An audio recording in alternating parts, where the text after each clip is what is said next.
उद्धरितुं भवसागरे निपतितान्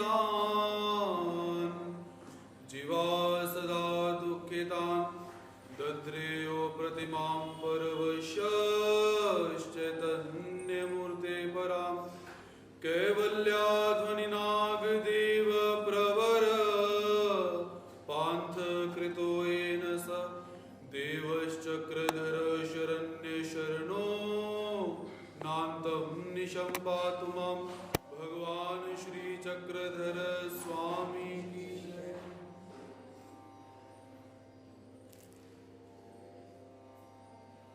परमपिता परमेश्वर भगवान श्री चक्रधर स्वामी जी की सीम कृपा से हम प्रति शुक्रवार परमात्मा के दिव्य सिद्धांतों का, परमात्मा के शुद्ध ब्रह्म विद्या शास्त्र का हम यहाँ पर श्रवण कर रहे हैं।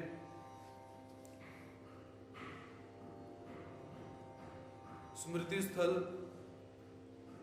जो कि आचार्य श्री नागदेव जी के जीवन काल के अंदर घटित घटनाओं पर आधारित है, तो स्मृति स्थल का हम यहाँ पर श्रवण कर रहे हैं। महात्मा नाम पूर्वक घृतयाचनी गोराई शिक्षापन। तो गोराइसा जो है किसी दुकान पर जाती है और वहां पर जाकर कहती है कि हम महात्मा लोग हैं, हमें थोड़ा सा घी अधिक दे दो। तो ऐसी बात पता चलने पर आचार्य श्री नागदेव जी ने गोराइसा को समझाना, उसे शिक्षापित करना। एकू दिसु भटो बासी गोराइसा करवी तूप विकत घेव विले। एक बार आचार्य श्री नागदेव जी गोराइसा को कहते हैं कि गोराइसा जाओ दुकान पर जाकर घी खरीद कर लेकर आओ। ते ही घेत ले। तो गोराइसा दुकान पर जाती है और जो घी है वो खरीदना आरंभ करती है।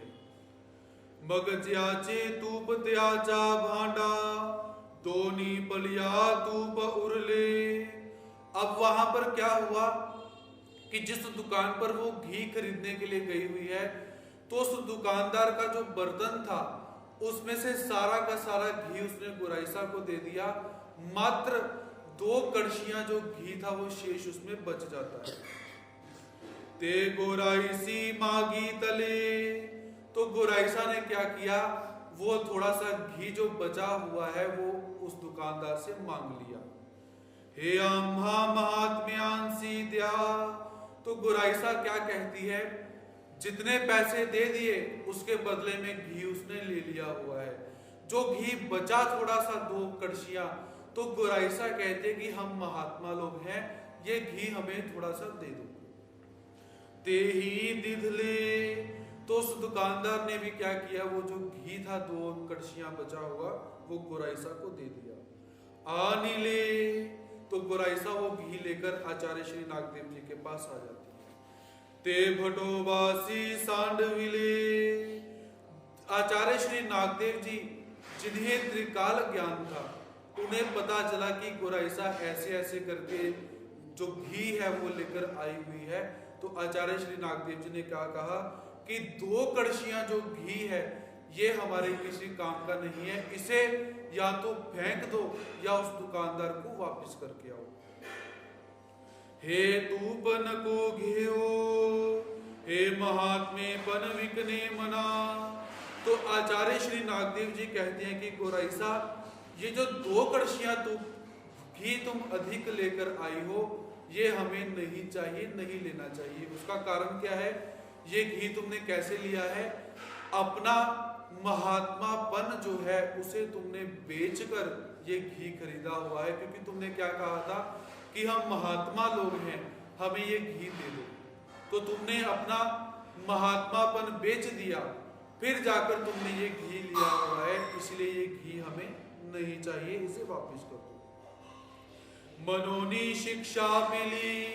तो ऐसे आचार्य श्री नागदेव जी गोराइसा को समझाते हैं कि जब भी कोई वस्तु हमने खरीदनी है तो उसका मोल अदा करना चाहिए। वो मोल कैसे अदा करना चाहिए? या तो पैसे के माध्यम से अदा कर सकते हो, या आप सेवा भाव के माध्यम से अदा कर सकते हो, या पाठ पारायण के माध्यम से आप मोल अदा कर सकते हो। भगते ही ते सांडिले, तो कोराइसा ने क्या किया, वो जो 2 कड़छियां घी वो अधिक लेकर आई थी वो वापस उस दुकानदार को दे आती है, या उसने वो फेंक दिया, ऐसा हम बोल सकते हैं। तो तात्पर्य अर्थ, कभी भी बिना कारण किसी से कोई वस्तु नहीं लेनी चाहिए, क्योंकि हमें फिर लेन देन का जो व्यापार है वो करना पड़ता है। आज बिना श्री कृष्ण अर्पण किए आपने किसी को कोई वस्तु दे दी तो आप और हम कर्मों के बंधनों में फंस जाते हैं। इसलिए यहाँ पर क्या है, जब भी कोई वस्तु देनी है उसको किसी कारण के वशीभूत होकर देना चाहिए। जब भी कोई वस्तु लेनी है उसका मोल अदा करके वो वस्तु लेनी चाहिए, ऐसा आचार्य श्री नागदेव जी यहाँ पर बतलाते हैं। विराजी कुपद्रवे आबाइसा वैजोबा भुवनी राहवने।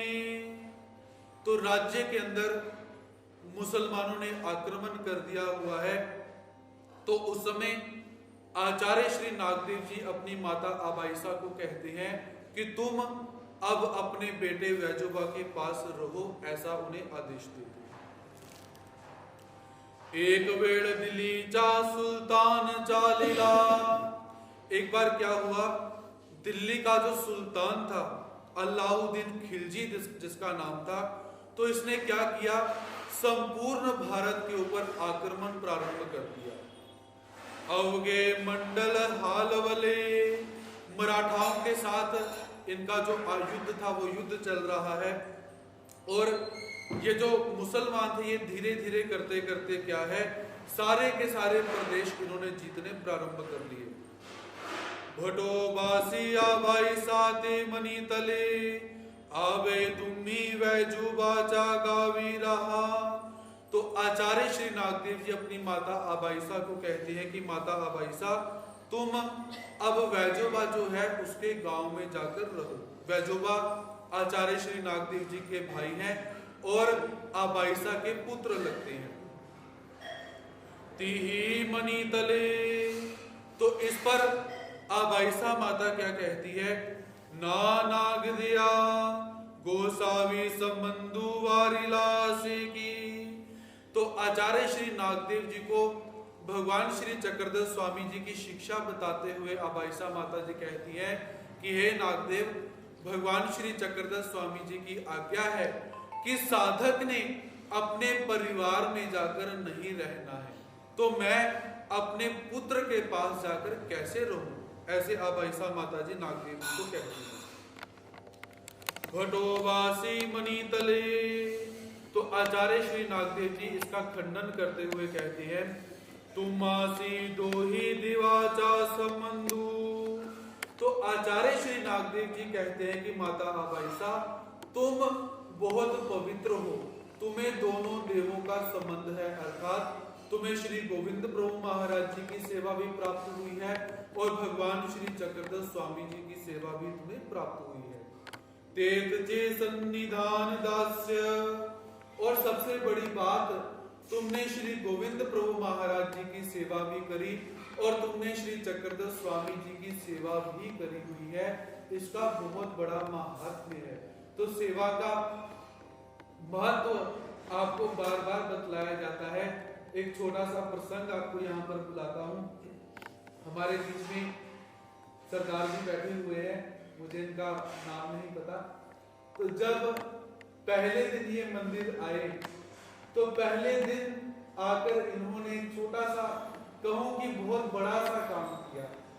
जो सबके पादत्राण चप्पलें जो अस्त व्यस्त बाहर पड़ी हुई थी, इन्होंने सबसे पहले आकर उसे व्यवस्थित किया, अच्छी तरह से लाइन में लगाया।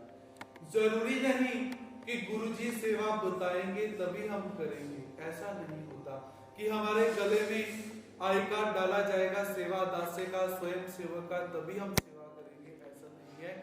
जब हम मंदिर में पहुंचे हमें पता चला कि ये सेवा यहाँ पर उपस्थित है, ये काम यहाँ पर उपस्थित है, अपने आप से उस सेवा में तत्पर हो जाना चाहिए। तो आचार्य श्री नागदेव जी कहते हैं कि तुम्हें दोनों अवतारों की सेवा प्राप्त हुई पड़ी है, ऐसे तुम पवित्र हो।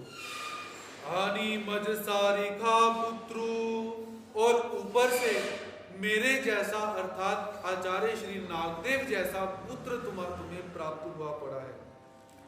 आनी संबंधु तो कोणासी, और आचार्य श्री नागदेव जी अबाइसा माता को समझाते हुए कहते हैं वो संबंध परमात्मा ने किसे वर्जित किया हुआ है, तो बोम्बलासी की, जो कोमल व्यक्ति होता है उसके लिए संबंध वर्जित किया हुआ है। जो कोमल व्यक्ति होता है, भगवान श्री चक्रधर स्वामी जी कहते हैं कि उसने अपने घर नहीं जाना, अपने शहर नहीं जाना, अपने गांव नहीं जाना और अपने संबंधियों से कोई रिश्ता नहीं रखना चाहिए। लेकिन जो धर्म में जरठ हो चुके हुए हैं वो जा सकते हैं, ऐसा यहाँ पर बताया गया है। शोधु आनी है एक अड़नी, तो आचार्य श्री नागदेव जी कहते हैं, और दूसरी बात क्या है कि अब ये अड़नी का प्रसंग आया हुआ है, एक दिक्कत का प्रसंग आया हुआ है, इसलिए हम तुझे वैजोबा के घर में रहने के लिए बोल रही है।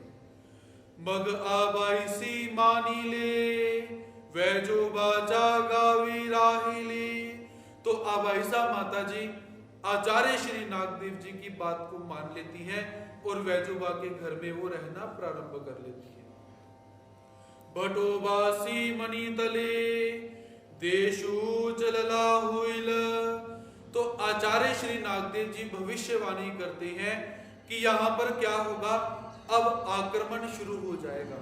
आप इतिहास देखो, जो मुसलमान थे उन्होंने मराठाओं के ऊपर आक्रमण कर दिया हुआ है और जितने भी किले हैं उन सबको धीरे धीरे जीतकर पूरे भारतवर्ष के ऊपर जो मुसलमान हैं वो अपना राज्य स्थापित करना चाहते हैं। अलाउद्दीन खिलजी का नाम विशेष रूप से यहाँ पर आता है।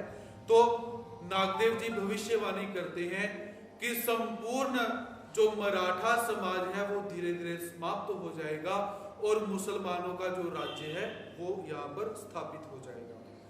आनी तुम ही गुड़िया सरीसी आवे, और तुमने क्या करना है, जब आक्रमण समाप्त हो जाएंगे उसके बाद जब यात्रा निकलेगी तो उस यात्रा के साथ तुमने हमारे पास आ जाना है। मजपासी धाकुन लिया बाया अस्ति, तो नागदेव जी कहते हैं कि मेरे पास छोटी उम्र की बाइयां हैं, छोटी उम्र की स्त्रियां मेरे साथ हैं, तो इसलिए तरीमी पुड़ा घाटावरी जाइन, तो मैं उन बाइयों की रक्षा करने का दायित्व मेरे ऊपर है। तो मैं क्या करूंगा कि इन सभी स्त्रियों को लेकर, सभी साध्वियों को लेकर मैं जो आगे जाकर जो घाट आ रहा है उस घाट के ऊपर मैं चला जाऊंगा।